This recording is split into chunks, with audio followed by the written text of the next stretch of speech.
Con Carlos Fernández Balboa vamos a hablar en el auditorio de TICMAS, aquí en la Feria del Libro, sobre museología, el arte de educar conservando. Una idea que ya hemos tocado en otros años, así que te agradezco mucho que vuelvas a visitarnos. Un enorme placer.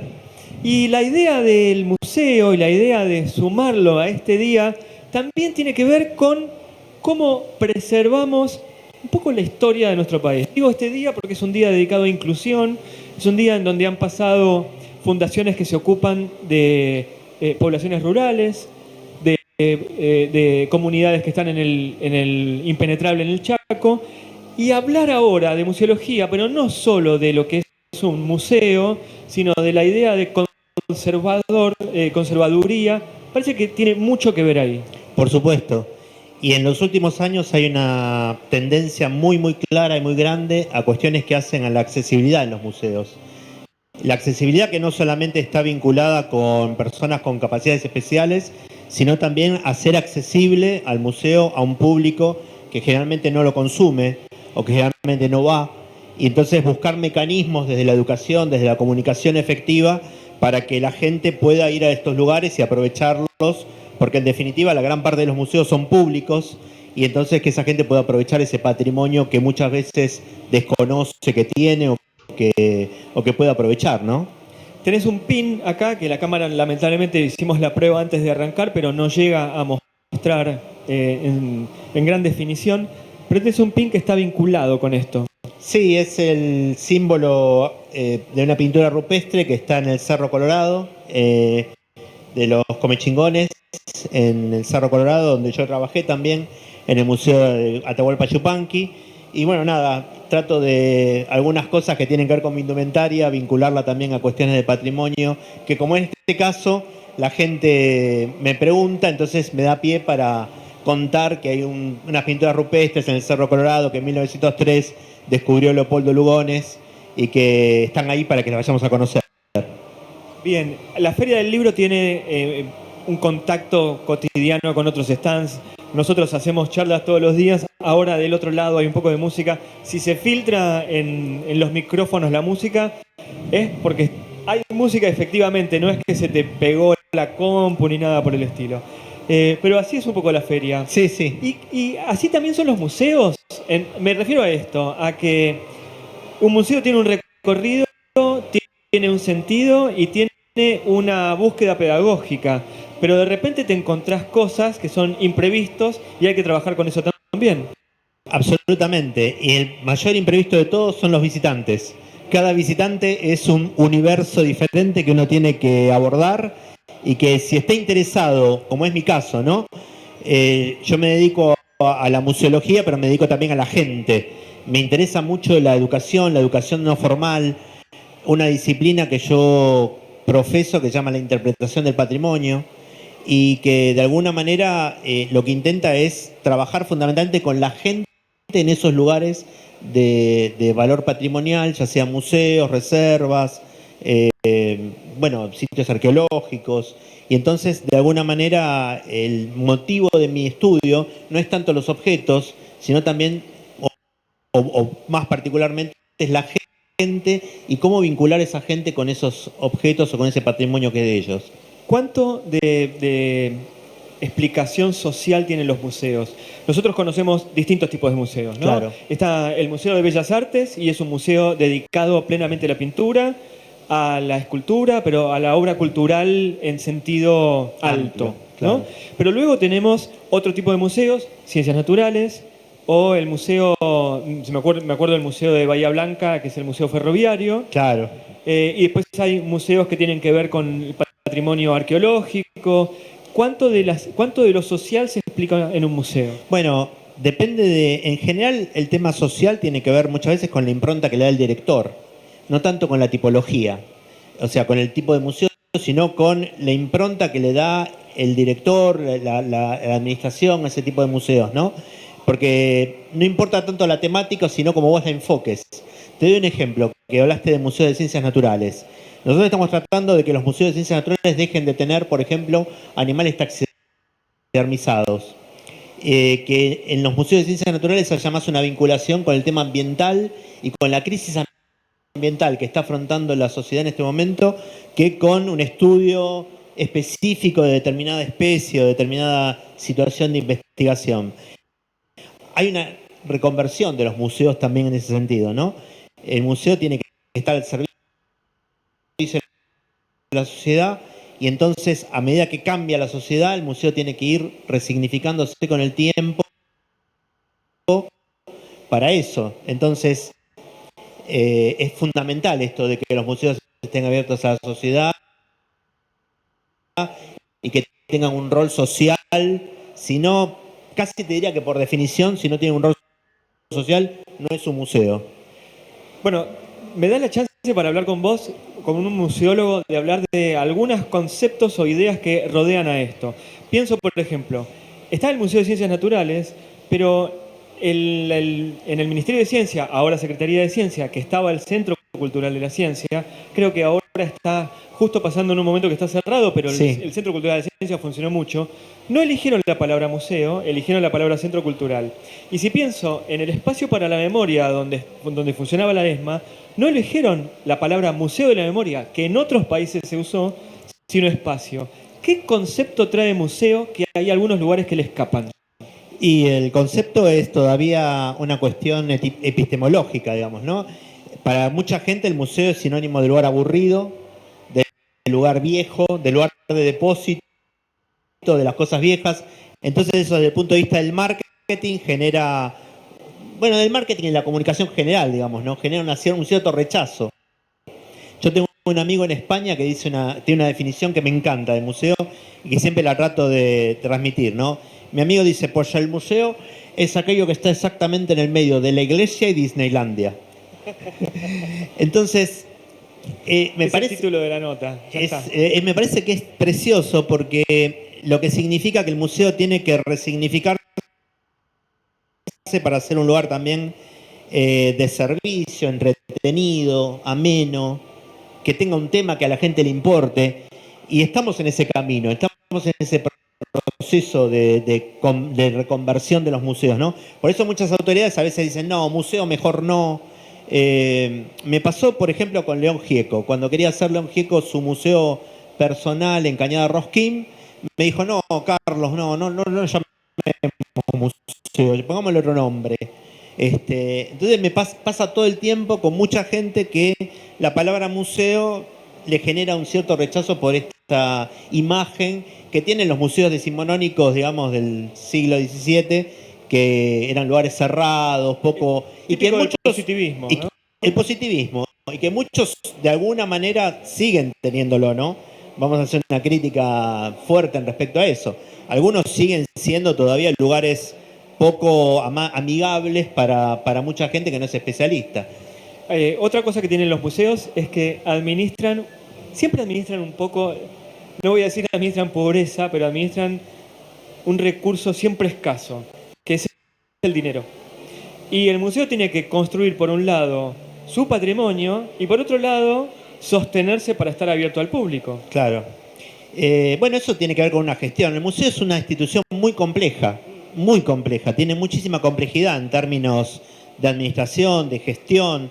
Yo te diría que la escuela y el museo son dos instituciones de alta complejidad en términos de alcanzar su objetivo con alta eficiencia, ¿no? Tal vez el museo más. Y uno de los graves problemas que hay es que muchos museos no están administrados por especialistas, sino que están administrados por especialistas de la tipología del museo. Un museo de historia está manejado por un historiador, un museo de arte por un licenciado de historia del arte, y eso hace que a veces no se contemplen aspectos como lo que estamos charlando, de la educación, de la accesibilidad al público, de la administración del patrimonio. Nosotros trabajamos en una organización pequeña que se llama la APRODEMUS, que es la Asociación Pro Defensa de los Museólogos de Argentina, y que de alguna manera nuclea a los museólogos para generar un espacio que nos permita mostrar que esta profesión, que ya tiene más de 200 años casi, tiene un sentido, ¿no? Y que cumple un rol importante dentro del marco de las profesiones que establece la sociedad, ¿no? Empezar a explicar que el museo es tan específico y tan particular que necesita un especialista. ¿Qué hace a un museo exitoso? Yo creo que qué buena pregunta. Qué buena pregunta, Mario. ¿Qué hace un museo exitoso? Bueno, no lo hace ni la cantidad de gente, ni tampoco la importancia de sus colecciones. Yo creo que lo hace exitoso en tanto y en cuanto la comunidad que rodea ese museo lo siente como propio, digamos, ¿no? Digamos, no hay mejor estrategia de marketing que tu vecino te quiere invitar al museo de tu lugar. Esto pasa en Buenos Aires, por ejemplo, donde hay 100 museos.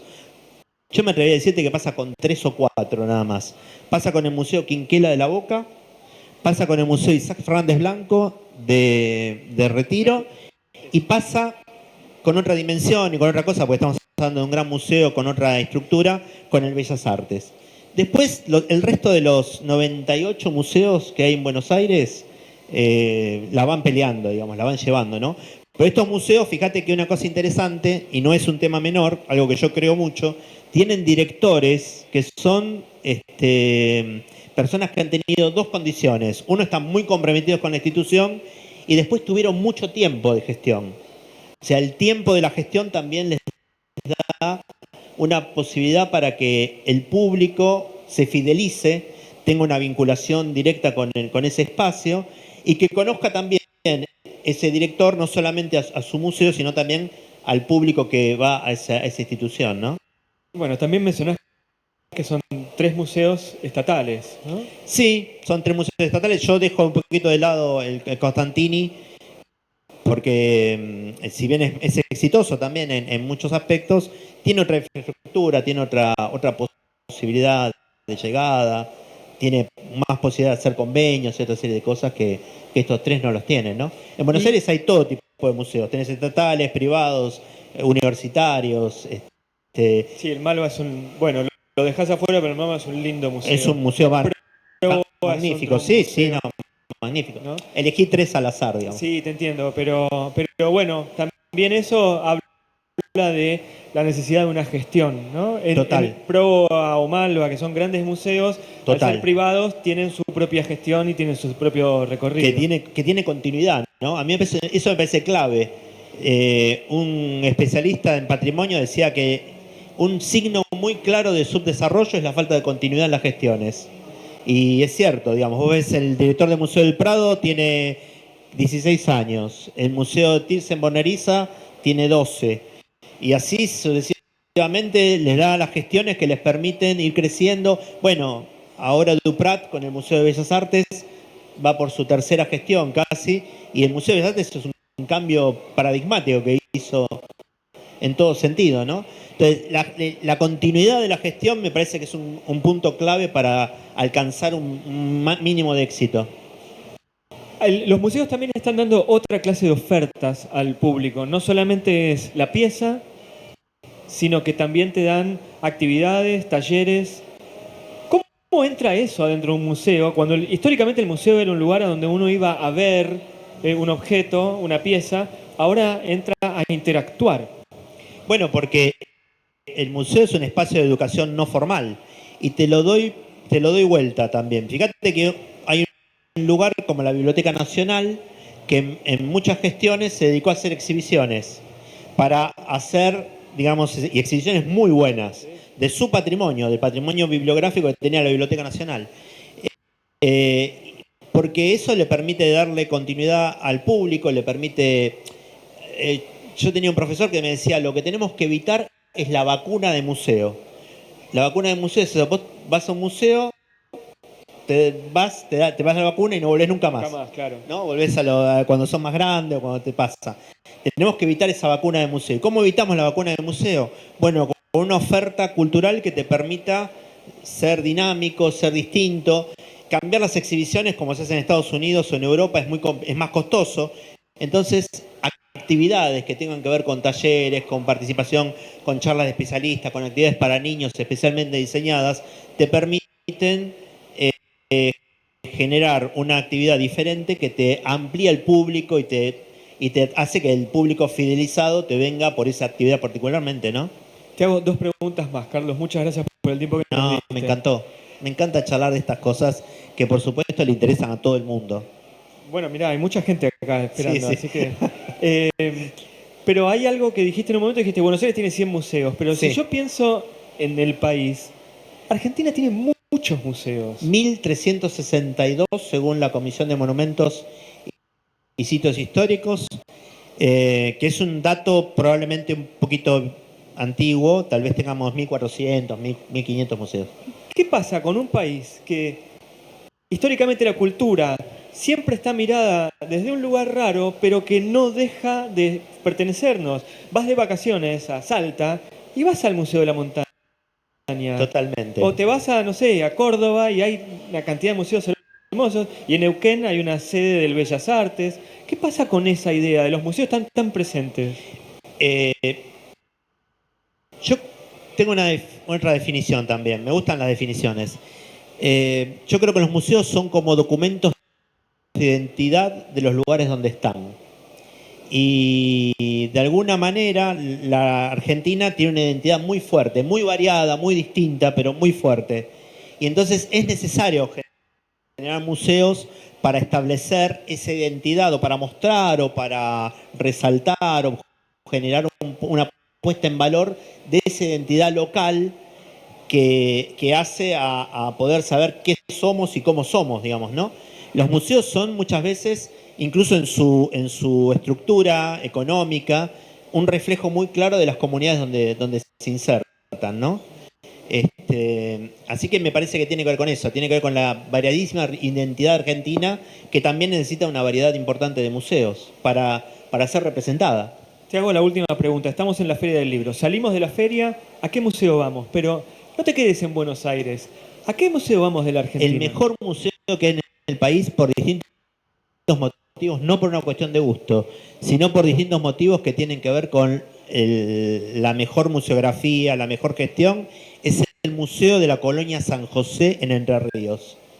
Es un museo que habla sobre los inmigrantes del Volga y es un museo, por supuesto, es un museo regional, histórico regional, y es por lejos, por la forma de conservación del patrimonio, por un montón de motivos, es el mejor museo que tenemos en el país desde el punto de vista técnico, ¿eh? Después te puede gustar o no te puede gustar la temática, pero viste cuando ves una película y decís, qué buena peli, a lo mejor no te gustó la película, pero la película sabes que está bien filmada, que está bien guionada, que tiene buena iluminación, que está todo bien, pero a lo mejor no es tu película. Bueno, este es el caso, este es un museo que es el modelo, todos los museos tendríamos que ir a ver cómo Hugo, desde hace 10 años, dirige ese museo, que es un modelo fantástico e internacional. Museo de la Colonia San José en Entre Ríos, en el cual además yo no tuve nada que ver, ¿eh? Hice un montón de museos, pero en ese no trabajé.